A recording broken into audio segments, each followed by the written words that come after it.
Did you make a video of the intro? I didn't, but it was so cute. I have it. Don't worry, I have it. I got it. It's so funny because I literally just finished your book today, so I was, like, all in where I'm like, "Oh, it's the ski lodge." Yeah. I did not expect. I thought it was just gonna be the intro of your video and where I of your book, and I was still like so into it. No, it was amazing. I It's my favorite thing of the Barnes and Noble events. It's always I the did not expect it. I think the first time that I saw one was for Ashley Poston's The Dead Romantics. Oh. And it was like there were these like birds. It was amazing. And I never got over it. Anyway, hi, hello everyone. Hi. Thank you for coming to a celebration of Better Than the Movies, which it doesn't come out today. And when did the newest edition come out? Uh, January sometime. Right, it's been out for a while, I but should know this. you know what is time? It Time is was a January. construct. Mhm. Exactly. It was January. But actually, Better Than the Movies came out 4 years ago now, almost five, right? Yeah, 2021. It's been out for a while. I remember that. I feel like we were both 2021 debuts. That's how we met. Yes. And it's almost was January the fifth year anniversary? Was there any significance No, it came out in May of in May? Okay. 2021. So I think that's just when they were able to print up these little beauties. I feel like I was supposed to hold it up. They're so pretty and shimmery. Can you show us please also the edges and everything else? Oh my And they've got god. like these the papers are so pretty. I know, I was dying. Like Does the back say she's and you? Oh, it she is does. with the periods. I love it. They did such a good job. Oh my god, that's amazing. Mhm. When well, I mean, I feel like we should talk about the book, but I feel like also most people who are here probably have read the book. The book came out again 5 years ago, and then a sequel came out Mhm. with the same characters. So, do you want to tell us, just for those who haven't read the book, what it is about a little bit? Better than the movies is gosh, I haven't had to, like, pitch this in, Sorry. like, 5 years. I'm like, "I don't remember what it's about." Um, it's about Liz Buxbaum. She's a girl, and she's completely romantic. She grew up watching rom-coms, so she just knows that her big movie moment is going to come. Eventually, someone will run through a train station for her, and, insert next door neighbor, pain in the butt, Wes, who's there to ruin her life. But of course, they have to pretend to be into each other because why wouldn't you have to fake date? And they learn about each other and rom-com There happens. I think this is actually my favorite kind of fake dating, which is we have to fake date because we have to make because one of the parties is in love with someone else, and we have to make them believe.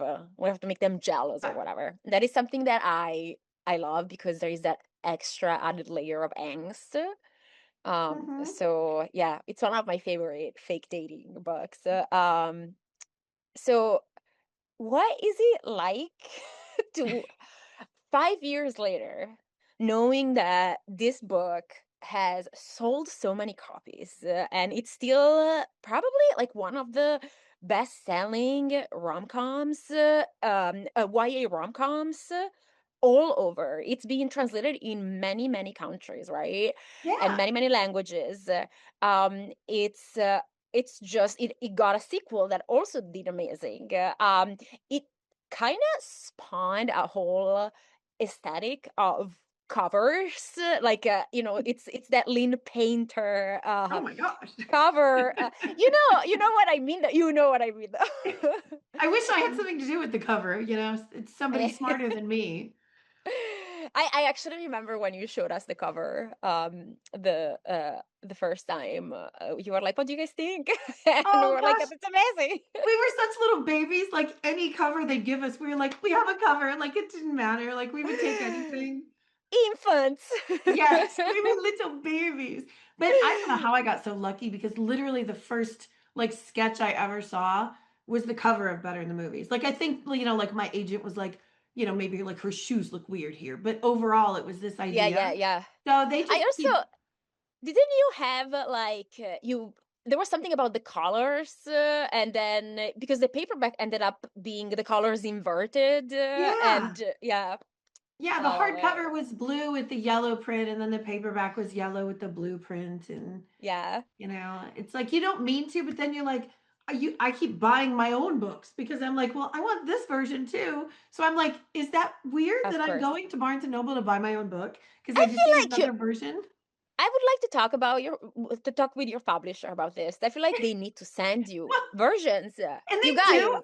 I usually just get impatient because literally today, like my husband just came home from work, like right before I hopped on this, and he's like, "There's a box on the porch." And it's a box of these, but I can never wait. Like the day it comes out, I'm like, well, I don't have one of these yet. I need to go to Barnes and Noble and buy one. So I just can't um, wait. this is Simon and Schuster, right? Uh-huh. Simon and Schuster, please, can you please up your game when you're sending these to stores? You need to be sending them to Lynn. I am now Lynn's agent, I and I feel will be like advocating for this. did I just throw them under the bus accidentally? They'd be great. I I love them. we love them, but we do not love their timing when it I'm comes to just a mail. child. Exactly.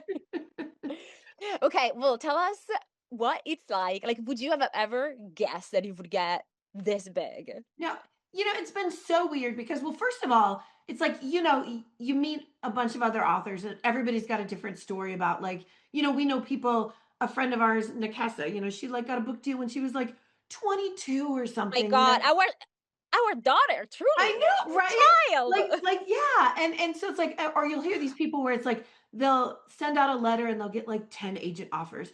And I was like the opposite, where it's like I wrote for like 15 years and everybody was like, no, no, no. And it's like I finally got an agent, and then like the first book we put out on submission didn't sell.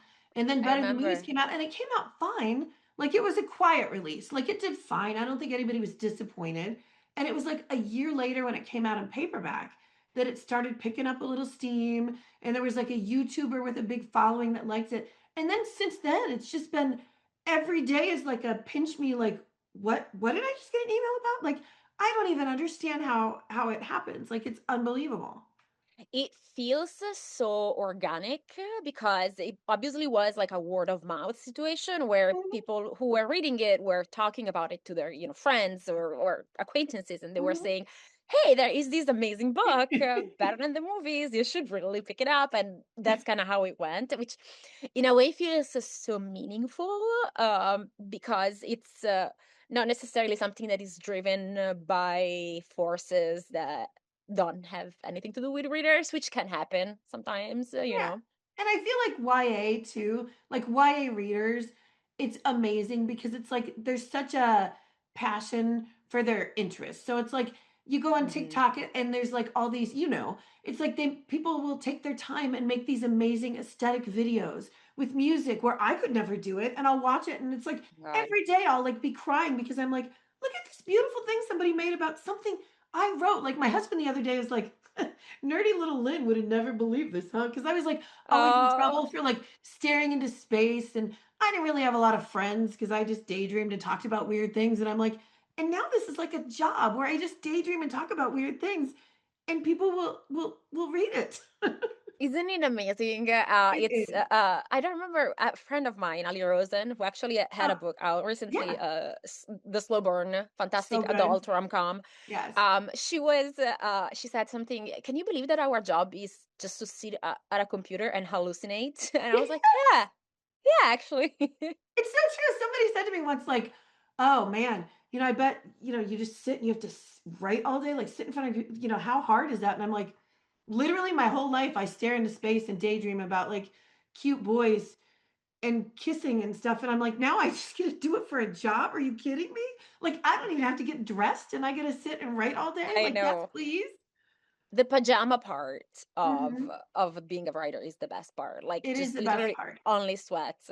Unless Uh, you, like, take your kid to school and you get a flat tire and you're like, "Oh, I don't actually have shoes on and I'm in pajama pants." So, the cops don't care when they help you that you were, like, "No, this is my work uniform." They don't care. Damn. I love that knowing you, this has happened probably Yes, more. yes, absolutely. It's not a funny story. It's something it's I really, mean really that, yeah, I did what happened to me. If I knew how to drive, I don't know how to drive, so it doesn't happen to me. You don't drive? But I did not I'm know too this about scared. you. I'm too scared to drive. No, I know. It's let's never talk about this again. Anyway, so back when the movies came out, it like got this amazing success, and then you actually had one or well, first, well, let's not even talk about your adult book career. Yeah. You had other books come out, and then at some point you really wanted to write a sequel for Better Than the Movies. How did that come out? And are we gonna get a special edition of that one too? Ooh, I don't know. You know, that was really weird because I hate sequels. Like I literally like in books and movies. Like I've never seen Bridget Jones' Diary 2 or Miss Congeniality 2 because I'm like if they Oh. end up happy together, like why would you want to mess with that? Like don't do it. And so I was always like no, they end up happy. Why would I write a sequel? And then, you're talking to your publisher and you're like, "Are you sure?" And I'm like, "Yeah, I'm sure. I don't want to." And then I thought of I worked with a woman and she had this thing, and you're a brain scientist, Ali, so you will know what I'm talking about. My agent looked like I was crazy when I said this, but I worked with a woman and I went to work on Monday and I was like, "How was your weekend?" She's like, "It wasn't really very good." And she had global transient amnesia Amnesia, yeah, that happened to her. And it's like I remember. for people who don't know, it's like all of a sudden you wake up and it's like you don't have short-term memory, but it comes back, but like for a day, you'll remember like who someone is, but you don't remember anything that happened and stuff. And it's like for some reason I was like, what if Liz went away to college and she got this and all of her memories came back, but she only remembered Wes as the boy next door and not like the love of her life. And my agent is like, you are not writing an amnesia book. But it made me think, okay, what if I had an external conflict that isn't just like he cheated or they broke up? I'm like, Mhm. maybe I could do it. So then, I started thinking about who I could kill in their lives and really torture him. And then it worked. So I actually think I enjoyed by the time it was done. I think I probably enjoyed the sequel more than the original, probably because I don't ever write sad stuff. So it really made me kind of cry a lot and stretch a little. And also, I feel like at that point you knew the characters so well. Yes. Like it's I think at the end of a book, you're like, oh my God, these characters are real people in my head. And at the end of two books, I'm assuming that it's like they are actually standing next to Yeah. me in body, in flesh. I can touch them. So yeah, It's that so true, and it's like I'll write stupid bonus content for no good reason. All of a sudden, I'll be like, "I think I'm gonna write about them going to the drive-in or something," and my husband's like, "Are you writing fan fiction about your own books?" And I was like, "No, yeah. maybe, yeah, I think I might be." But it's like because of that, I do feel like I've written about Wes and Liz my whole life. Like, they're very real characters to me. I guarantee I feel like people are so excited about the bonus content, never stop, like, just it brings people so much joy. I mean, I recently got into the Game Changer series and Gated Rivalry just like everyone else in the universe, and when I found out that there was bonus content on the author's website, I was like, "Everyone go away! This is my afternoon." So, I totally get it, I totally get it.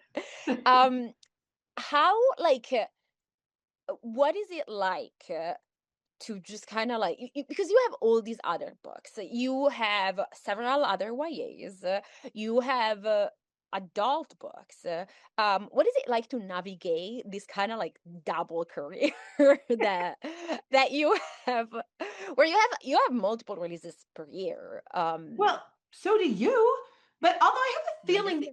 I have a feeling that you do it more organized than I do. Mine is basically I'm always behind on my deadlines.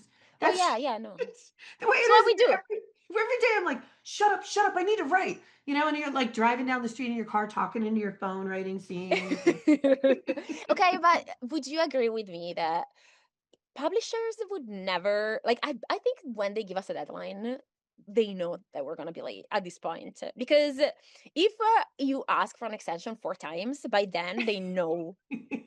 So what I'm trying to say is that we're good, we're fine.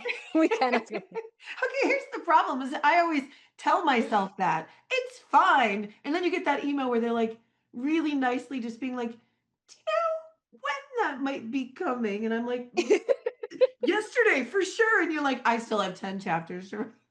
Yes, I am literally right there, she said, 15 pages into the book. But Is it's it I sorry, go actually ahead. I like navigating them both. I think it probably speaks to, Yeah. like, my ADHD or something, but it's like, I like getting in and out of both of them. For some Mhm, reason, it works for me, and I don't think like, I don't know, I if you, like, approached your YA like this, but I don't feel like I approached it any differently. Like, in my head, mhm. it's just a rom-com. These are just characters and their age is just different.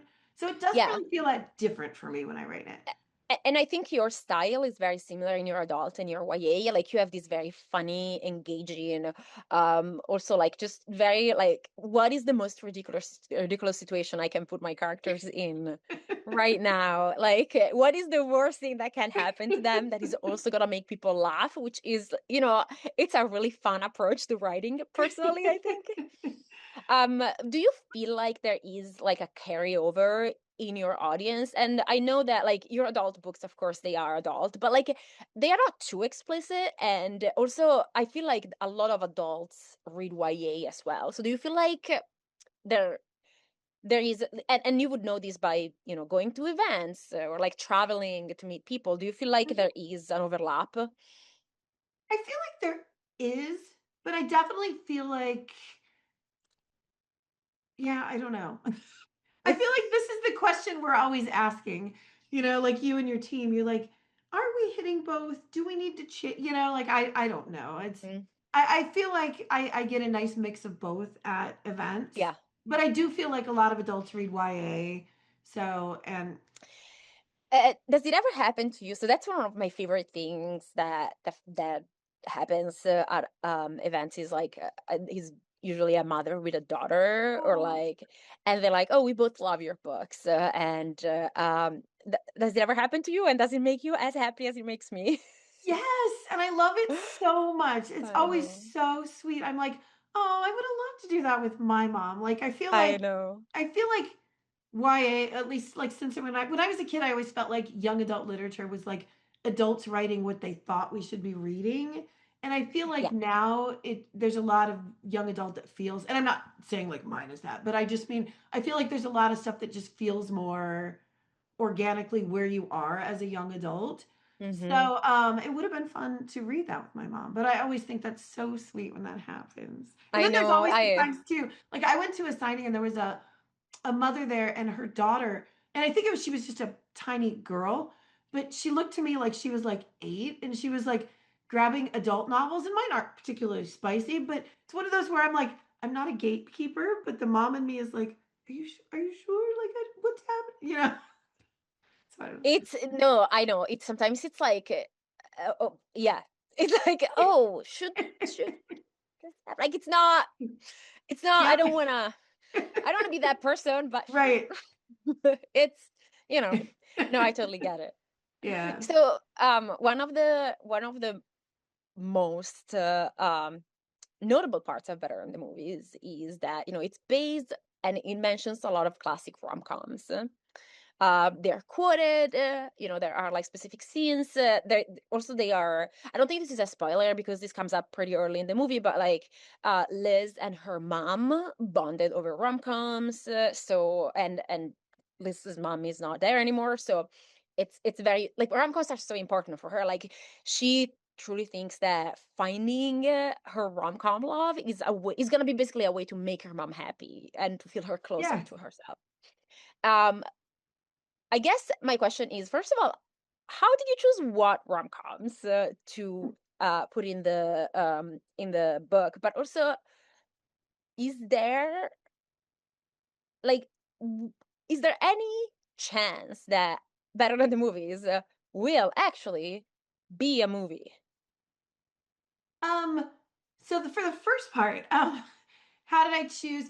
It's funny because it kind of bit me in the butt when it came time for the sequel because it's like at first it was like, oh, I want each chapter to have, like a movie, a quote from a rom-com. So then I was like going through my favorites, like your favorite quotes. And then when you get Mhm. like a lot of chapters, then I'm like, all right, I need to go digging a little bit to find some more that are, I don't just know on the top of my head. But they were all ones that I liked for movies. And then when it came time for the second book, I'm like, that's a lot more. So it's like I really had to go seeking out. And so it actually made me end up watching some rom-coms that I hadn't seen before. But it was so much fun for me because I grew up kind of like Liz, where it's like my mom, when I was a kid, I watched a lot of them I probably shouldn't have. But I mean, she used to watch like the old Cary Grant movies and Rock Hudson and Doris Day, and then in the 80s, all of the terrible rom-coms that, had a little too much language, and then the aughts, the golden age of rom-coms. So Mhm. I feel like Liz, I grew up just watching those. And what I've realized is that the whole reason I've become who I am as a writer is because my mom watched soap operas all the time. From the second, like sick days, if I stayed home from school, the hours were marked off by the shows. Like 11 to 12 is Young and the Restless, 12 to 1 General Hospital, 1 to 2 As the World Turns, and 2 to 3 was General Hospital. All my children. Yeah. And so it's like I grew up watching just every day that whole like we're finally going to admit we're in love, and then we're like, oh no, he accidentally has to marry his neighbor, and it's like that push and pull and tension. I feel like that just I soaked it all up. It's I truly love that because I also remember being sick, like, and staying home, except that in Italy, it wasn't quite rom-coms, it was like dubbed reruns of old shows like The A-Team or like Magnum PI, that kind of stuff. So that was my morning. I was like, okay, this is what we're watching. But I noticed that you haven't replied to our second question. Oh, And by our, I mean mine, but I'm um, using we, the royal we. okay, well, Better in the Movies has been optioned, Right. so that means something could happen, doesn't necessarily mean something will, but, you know We I just feel like I can think of so many amazing way to incorporate the visuals of like the old rom-coms in the thing. So anyway, I will direct that movie. I'm Okay, ready perfect. and will I By the way, totally know what I'm doing. how is The Love Hypothesis going? Are they done filming? Oh You don't yeah, know? they were done a while ago, but I haven't. I know nothing. I know nothing. But I did want to ask you how you feel because I feel like in the past 2 to 3 years there have been, and maybe even more, there have been a lot of rom-coms. That part of it is because of streaming services, and this part of it is because there are all these adaptations. Like People Who Meet on Vacation just came out, and Yeah. it's just such a. It feels like it's already a classic in a way. Oh, And there yes. were like I'm thinking of Anyone But You, that was like such a big rom-com. There was Yeah. Crazy Rich Asians. There was like Set It Up on I Netflix. Like there have love been a that lot. one. It's such a good one. How like what do you think? What do you feel like has changed in terms of like from like the glorious days of the height of rom-com and to now? Like what do you think is different? What do you think is better in a way or worse? I don't know. I feel like I'm happy to see it's coming back because for a while it just seemed like it just went away. Like we had all Yeah. the amazing ones and then they just disappeared. And Mhm. it's like I like the streaming, but then like, like The Summer I Turned Pretty. That was amazing when they set it up So as a good. series where it's like every Wednesday I would wake up and be like, "Kate, eat your cereal," because I would want to watch it, and it was so like it's so nice to have all of these different options, like the streaming option for a movie or the streaming option for a series and or a theatrical release. It's kind of fun to have all of them. I would love to see the heyday come back where they were all theatrical releases, Mhm. Yeah, but I would have been so happy to see People Went on Vacation, like, on a theater in a theater with friends, like, that would have been so fun, absolutely. Yep. right? Yeah. No, totally, I agree. I feel like better than the movies could be. I'm just saying to whoever who optioned, I don't which know studio. I don't know if I'm allowed to say. Okay. I don't wanna get in trouble. I'm sure I probably It's am, but I am a mouthy person where I'm always like, "Oh, I'm sure it's fine to say it," and then later I'm like, "Oop, I wasn't supposed to say it." So, I'm just gonna not say it. I feel like publishing is very like better ask for forgiveness than permission, I mean, or sometimes that's your only option. You know. yeah, I do kinda live my life that way, but it's not always the best thing. So, I'm gonna be good right now. Exactly. Okay, fine. In terms of your writing, your YA writing, how do you Mhm. feel it has evolved since Better Than the Movies? Was your last fake skating? Uh-huh. Excellent title, by the way. Loved Thank you. it. That was, like, the working title. I suck at titles. Like, I literally think every Uh, book I've ever written, someone else has come up with the title. Like, Better Than Movies, I think my working title was, like, All's Fair in Love and Parking. And everybody's like, "That's not a good that title." that actually, but it makes so much sense for them. It See, really does. I think I'm just too literal because it's like, Happily Never After, I had him as, like, The Objectors, and I was like, The "I obj- love that title. That sounds I like they're wanted the superheroes." objectors. I remember the objectors, and I was like, "No, I can't believe that Berkeley's making you change it. What about the objectors?" But I Yes. feel like everybody agreed, like, my family, my team, everybody was like, "No, no, that's definitely better." So fine, I've accepted that I suck at titles, but, what was your question? God, I forgot. How do you feel like your writing has evolved? Because what is it your fourth or fifth YA book? Uh, 5th. Fifth. Well, fake Okay. skating's the 5th, yeah.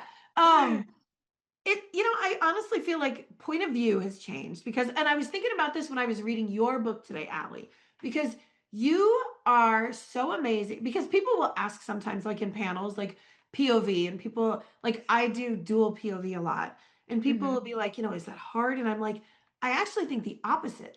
I'm like, I am not Ali Hazelwood. Like, I feel like you do such a good job of through looks and gestures, creating the pining and the yearning. And I am like that person where I'm like, I just need to yell at you. Like you need to get in his head and hear him screaming that he loves her. Like I take the easy way out where you really work and weave it in. But I feel like my first two YAs were single POV. And then when it Hmm. came time to write, the sequel, and I Right. did Wes's POV, I just fell in love with getting in a man's head and just men written by women. Like, I love making boys think the way I want boys to think. So that's probably the biggest change that I've gone Hmm. all dual POV now. Is it was it hard the first time you did it? Like was it very like, wait, what what do I how does one Wes? You Like know, what? I accidentally fell into it writing bonus chapters. It's like for fun. Mm. Like, I think one of the first, like, bonus chapters I wrote for just my website was like some scene, but from Wes's point of view. Like, that was the whole point of it. And then it was just like a drug where I was like, oh my gosh, I love having him just be insanely insane about her. And so, yeah, and my sons, they just say, like, you're just writing, it's just a woman's point of view with more cursing. And I'm like, that could be true. I listen. Fair, very fair. Right. um, where do you see your YA writing career going from now on? Or like, is there something? Are there, you have explored a lot of different like little words. Is there a specific word that you want to explore? Like, I don't know, another sport or whatever. I don't know. I don't know. Like I literally like I just turned in my next book that is like not sports related. Like it was like prep school sort of a thing. And it was like scary to venture out and do something different, but it ended up being like so much fun that now I'm like I don't know where I want to go next. So I'm not sure, but YA is definitely like I don't know, I'm so hooked on it, like, I love writing adult, but YA I think is where my heart is, like, I my husband jokes Yeah. that, like, my frontal lobe never closed, like, someday I should donate my brain and I don't think he's wrong, Allie, you're a brain scientist, is this possible? My decision making, the way I think, I think I don't think the frontal lobe closes, so he's wrong. He's wrong. Your frontal lobe is fine, okay? Slander, Kevin, slander. But I feel like I don't know, my brain maybe it's just because I had so many kids that there's always one of them that's sort of in this age group, so I'm surrounded by it.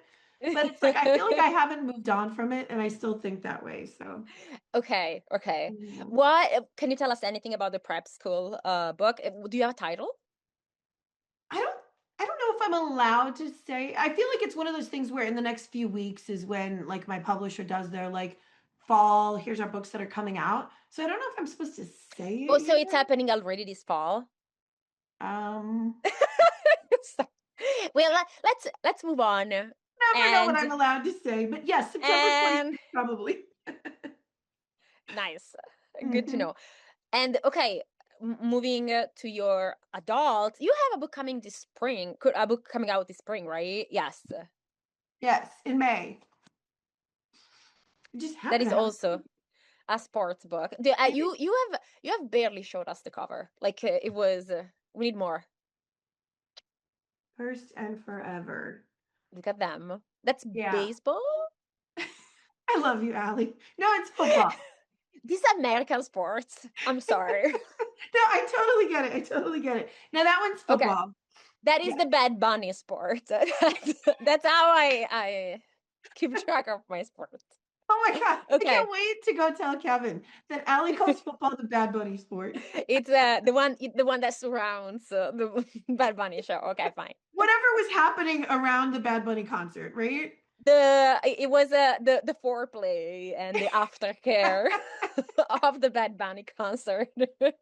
Perfect. That's exactly what it was. Yeah. Um, do you want to tell us a little bit about that book and Yeah, First and Forever, it's the main character, Duffy. Her and her brothers and her dad are huge football fans. Again, that's the sport around the Bad Bunny concert, Alley. yes, Um, yeah. they're crazy football fans, and she goes to a game, and the mascot is standing in front of her, and she can't see the game. And then he kind of grabs her inappropriately, so she pushes him, but he accidentally goes rolling down all the stairs, and she becomes like the most hated person on the internet, like football Karen, because That she is the most Lynn Painter opening to a book I have ever heard, and I love it. So, anyways, everybody hates her, but she gets to go on a talk show to try to redeem herself because, as it turns out, the mascot was grabbing lots of people. Other people come forward, so the organization's kind of trying to save face. So she goes on a talk show, and they send their tight end, who Like Travis Kelsey, he's a yeah, I tight mean, end. That's yes. yeah. Look at you, yes. And this guy also happens to be, like 6'4", 250-pound tight end. No correlation whatsoever. No inspiration from that at all. But he goes on the talk show to try to save face, and they have a lot of like chicken shop kind of banter where they're kind of insulting each other, but in a flirty way.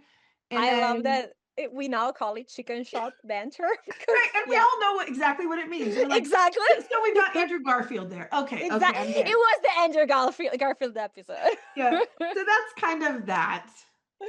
um, did you decide to write it after listening to The Life of a Showgirl and especially Wood? Was that the inspiration? No, it was already done before that album came out. Okay, okay, But I sure. will say that I was writing it like right about the time that like we first saw, she came off stage and he was there. Where were they? In Brazil or somewhere in Latin America. They were somewhere, and he grabbed her, and of course writers everywhere are like, I need to write about a football player right I now. remember. Yeah. I remember. Good times. And Yeah. are you a football fan? Yeah. And Okay. ironically, because we live in the Midwest, my husband and sons, we're all huge Chiefs fans. I Before this remember. ever happened. Yeah. I remember, yes. Yeah, no, I love this. You had the jersey before the jersey was the Yeah. most bought jersey of Right. My boys all have Kelsey jerseys. Like they have little Kelsey jerseys. Like I love that. That is actually very cute and it makes me very happy. Is it what about skating? Was that also something you knew about? Like is you know what? That one ended up being like such a gift to me. Like I didn't really watch much hockey. Like I'd watched hockey before. Um But I think it literally like I was gonna write a book and I'm like, what should I write about? And I'm like, there's not a lot of hockey rom-coms in YA. There's a lot of Mhm. really spicy adult True. ones, and I was Yeah. like, maybe I'll write a hockey rom-com. So then my cousins all live up in Minnesota, like in hockey country. and they're my really cool fun cousins. So my sister and I are like, let's go visit Dan and Andy and let's go to some hockey games. So I went up to Minnesota and we just sit there at high school hockey practice where they're probably like, this woman needs to be removed. She's been watching our young men play hockey for hours, you know. But I went to hockey practice and it's like I expected to just write about hockey, but it's like all of these like parents, like my cousin's daughters who played hockey. It's like they had 10 uncles because all of Dan's friends like knew them so well and knew what was going, and it was like Mhm. so beautiful. And as somebody who doesn't really have a big family or didn't grow up in like a town where there were lots of people who knew me, I was I so do wanna say you have a million children, so okay. you now have a big I created my own. Yes, yes, you did it, you did I did it. it. But, so I just fell in love with that, and then it's become like a full circle thing because now Kevin has always liked hockey, but I haven't watched it with him. Well, we went to Boston last year, and he's like, I love the Bruins. And I was like, do you? But I love Boston. And now, literally, like 4 nights a week, we watch Hockey Alley. And I have a hockey jersey, and like, it's my favorite sport to watch. So it's like fiction gave me this. Like, I don't know how it happened. I love this for you. I feel like usually it's vice versa. Like usually people have a special interest and they put it in their Right. books, but this is vice versa for you, and Yeah. that's amazing. I of course have to ask you about.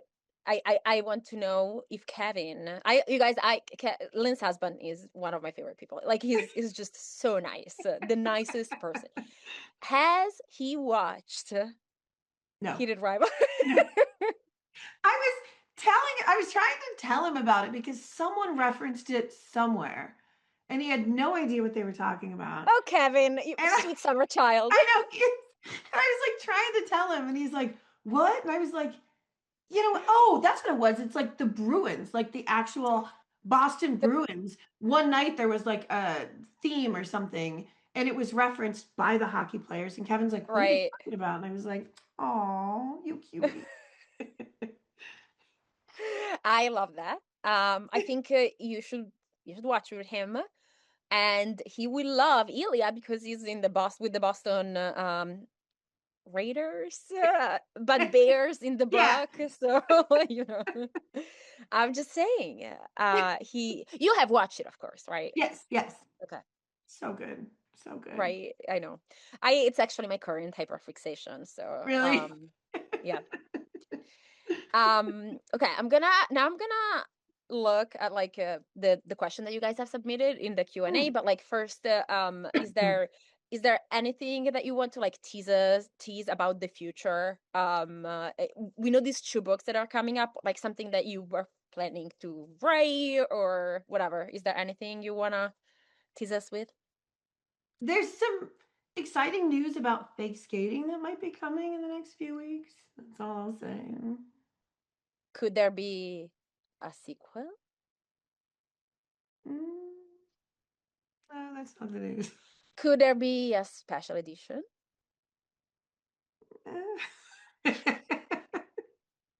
We don't know. We don't know.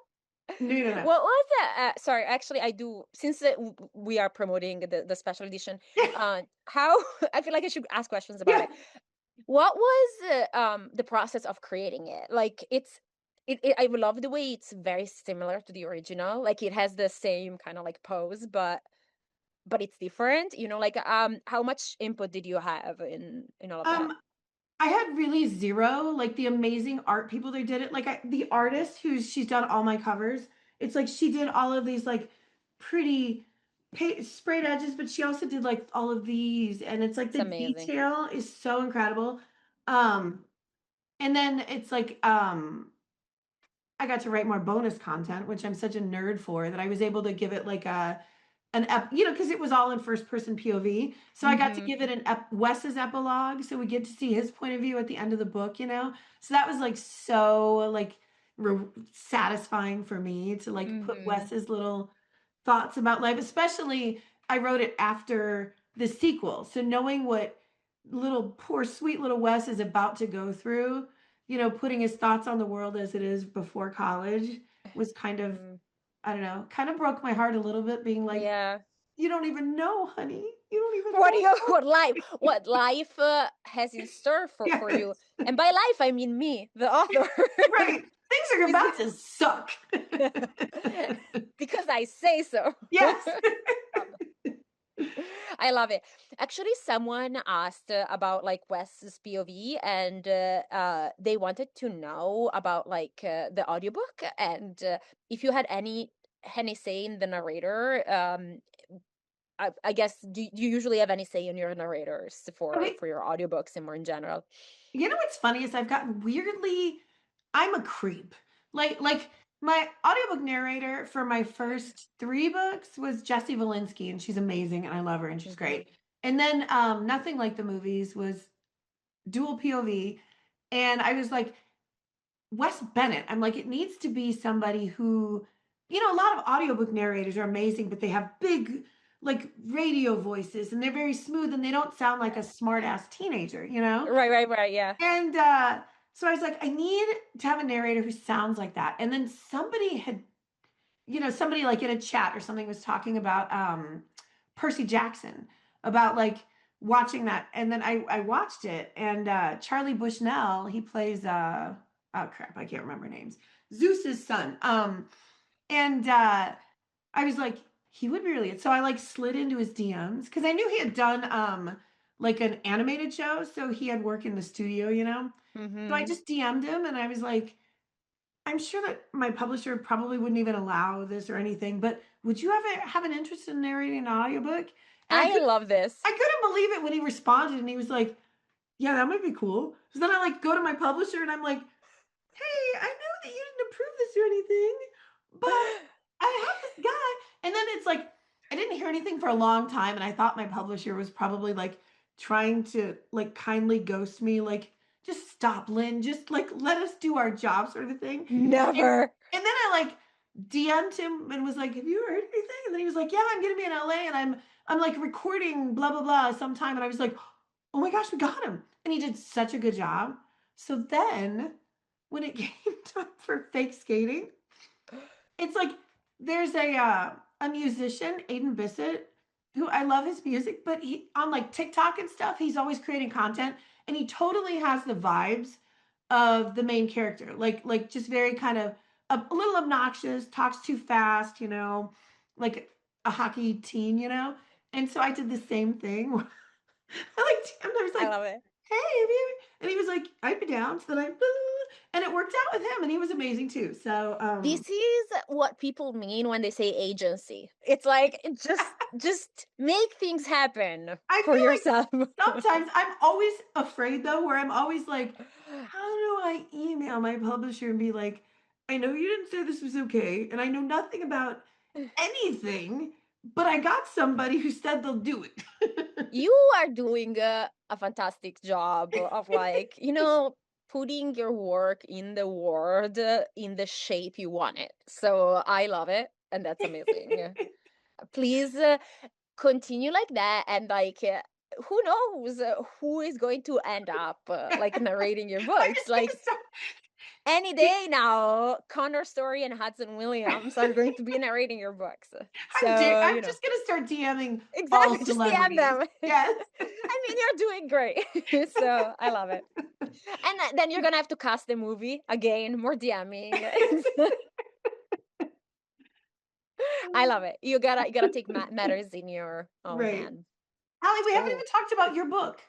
we are not supposed to. Okay, wait. Grace Ryan would like to know if you see yourself expanding the Better Than the Movies universe in the future. So like a third book, I guess.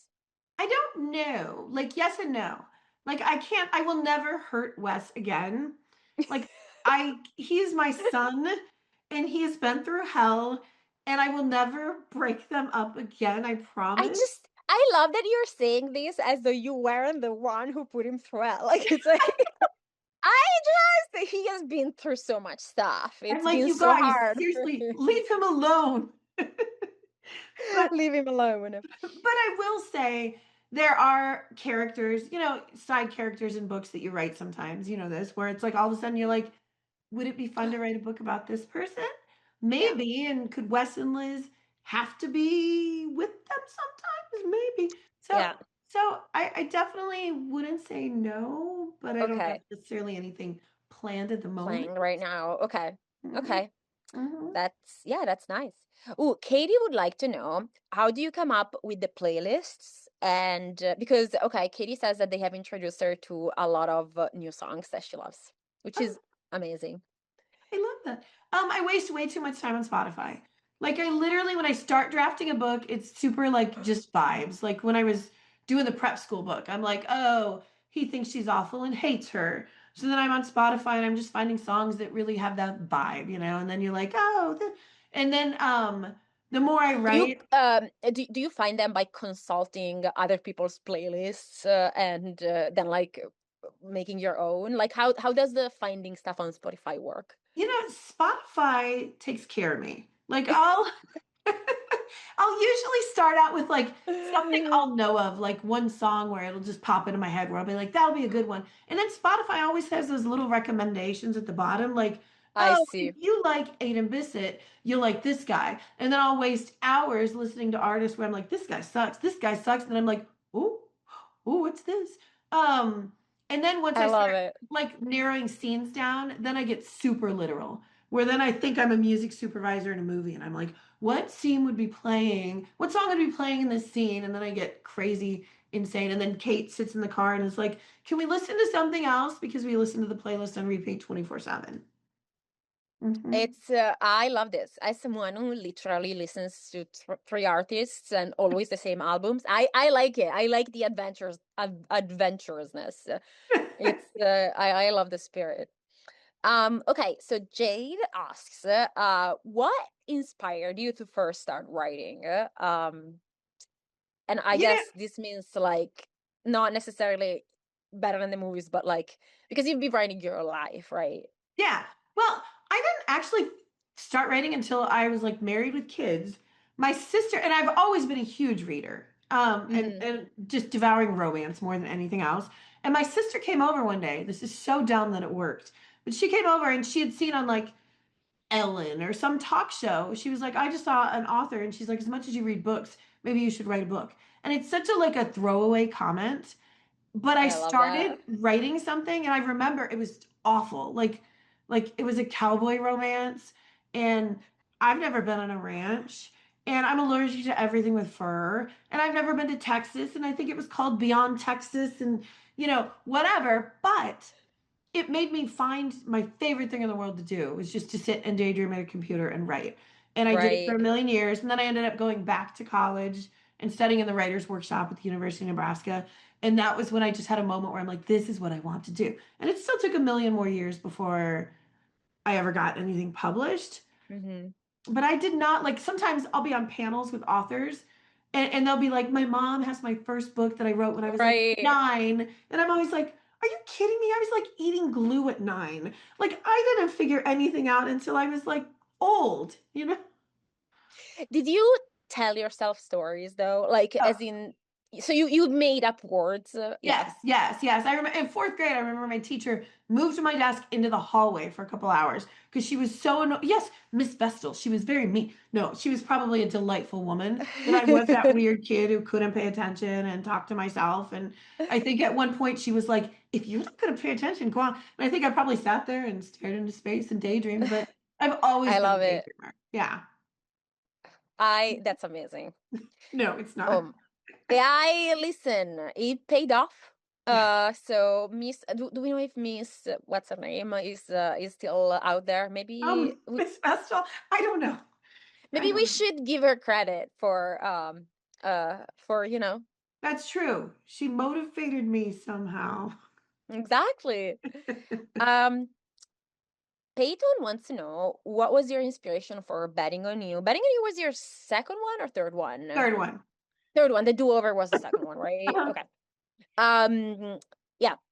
Betting on You is very literally my homage to When Harry Met Sally. That's one of my all-time favorite movies. I just always loved the back and forth banter between the two of them. And so I literally just wanted to write a YA version of When Harry Met Sally. That was it. It's like, It's yeah. yeah. I feel like there have been a lot of When Harry Met Sally retellings in the last few years, and I've never watched When Harry Met Sally, but I eat the retellings up, and, yeah, I don't know. At this Well, and point, I cannot watch well, it. and I was just about to say, and so many times things don't hold up. Like if you watched it Yeah. originally and loved it, you'll love it forever. But if I came in today and watched When Harry Met Sally, I think I might be like, Billy Crystal is not doing it for me, or whatever. But at the time, I loved it, so I watch it multiple times every year. But Mhm. mm, Yeah, I mean, it's obviously it has inspired so many authors yeah, that yeah, yeah. Okay, well, let's do 2 more questions before, Barnes& and Noble, like, kicks just us off. kicks us off. Okay, one is, what is your writing process, and whether you have any advice for aspiring authors? Mm, I remember your writing process being, like, made of Post-its and stuff, yeah. right? Right. Well, it's because, it's like I've always been a kind of writer where I don't have a plan. Like, they always say pantsers or plotters, and I Mhm. suck at plotting. Like, even now, like, I need my editor so much because I'll just write 100 scenes that aren't going anywhere. Like, I suck at conflict and Yeah, plotting. it's hard. Um, but once you get a book deal, your publisher wants to know what it's about, and you have to Damn have an it. outline. They're not going to buy a book if they don't know what it's about.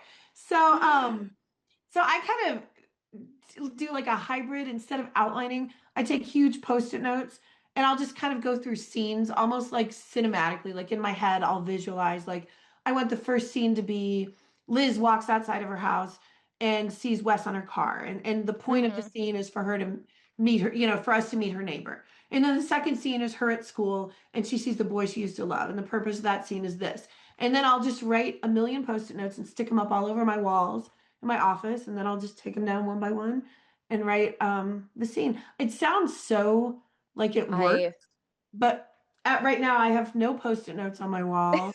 Um, Are you currently writing? yes, Okay. I have an adult book that's due April 1st. So with a cowboy in it.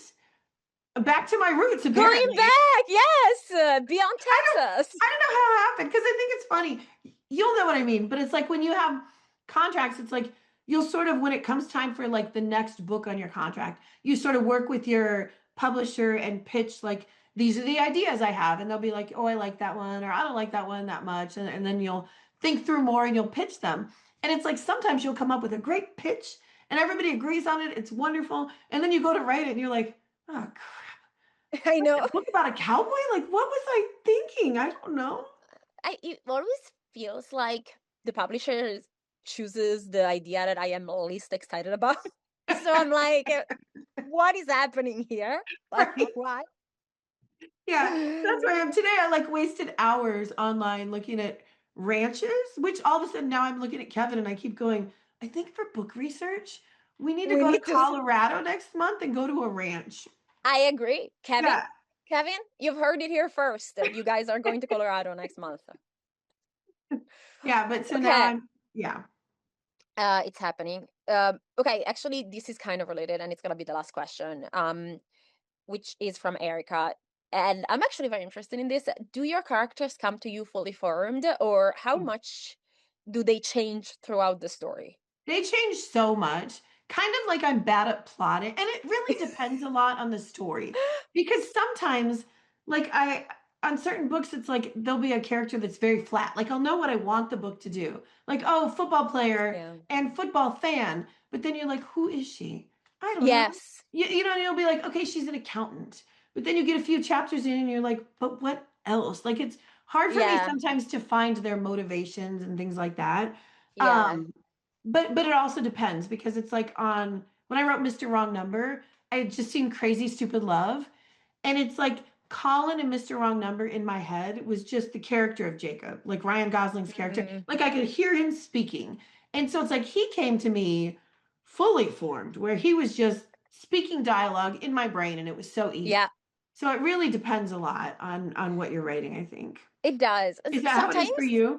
yeah, like I want to say sometimes it's not until you write a specific scene that you fully lock Yes. on to what the motivation of the character is. Like Yes. it's weird. It's weird. Like I also feel like sometimes you build. the character without fully realizing that you're building him or her in a certain way, and then like there's that moment where it unlocks, and Yes. you're like, oh, that's why it's doing that. Like whatever. Yes. It's But it's so weird, the worst is a lot of times I'm three-quarters of the way through a book before that happens, and you're like, devastating. it would have been so much easier if I had known he was like this back then. So much rewriting, Yes. truly an embarrassing amount of rewriting. Yes, for It's sure. a lot, very hard, very difficult. Anyway, better than the movies, special edition, deluxe edition. Is that what's it called? Special deluxe, Collectors.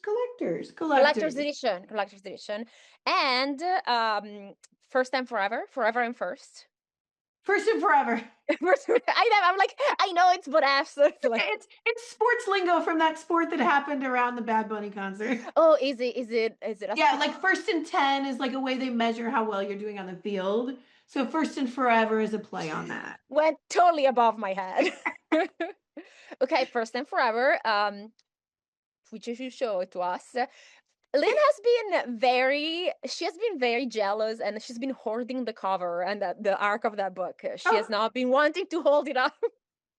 well, I feel like I'll get in trouble because I have two different publishers. Then, And but this like, one was set up for this event tonight. So I feel like I'm like doing dirty if I'm like my side piece is over here and I don't want to get in trouble. Lynn's mistress is being promoted. So, well, you guys, just saying, there is another book, and it's about the Bad Bunny sports, and yeah, and also if you ordered a signed book, it's coming in the next 7 to 10 days. I have been told they're mailing them out any any day now. Yeah, I They think may they have said already. like 8 to 10 business days or some. Yeah, I something remember like the that. number eight. I don't know. Okay, so 8 or 10 business days, and thank you so much for coming. It's been so much fun, Also, and thank you, Allie's Lynn. new book I just read today, right before this. I It is so good. It's not Jesse, really new. well, no, It's it's more not. I know, like, but it's yeah, new to just saying, me. guys. Okay. Guys, don't like. I get terrified that people don't realize that they actually have listened to it already, and they buy it thinking it's a new book, and I'm like, oh no, and like I am overthinking this, You but are. You are. Anyways, I love Jesse so much. He's such a great thank you. brooding Ali Hazelwood character. And I know we're not supposed to talk about it, I guess, but I feel like I It's didn't. yeah. Anyway, No, it's fine, but anyway, guys, thank you for coming. Thank you, Barnes and Noble, for having us. And that's it. Have a great night wherever you are. thank Afternoon. you so much, everybody, for coming. This is amazing. Thank you. Thank you Thank you. so much, And thank you for guys. doing this, Ali. Oh, thank you for asking me. Bye. Bye,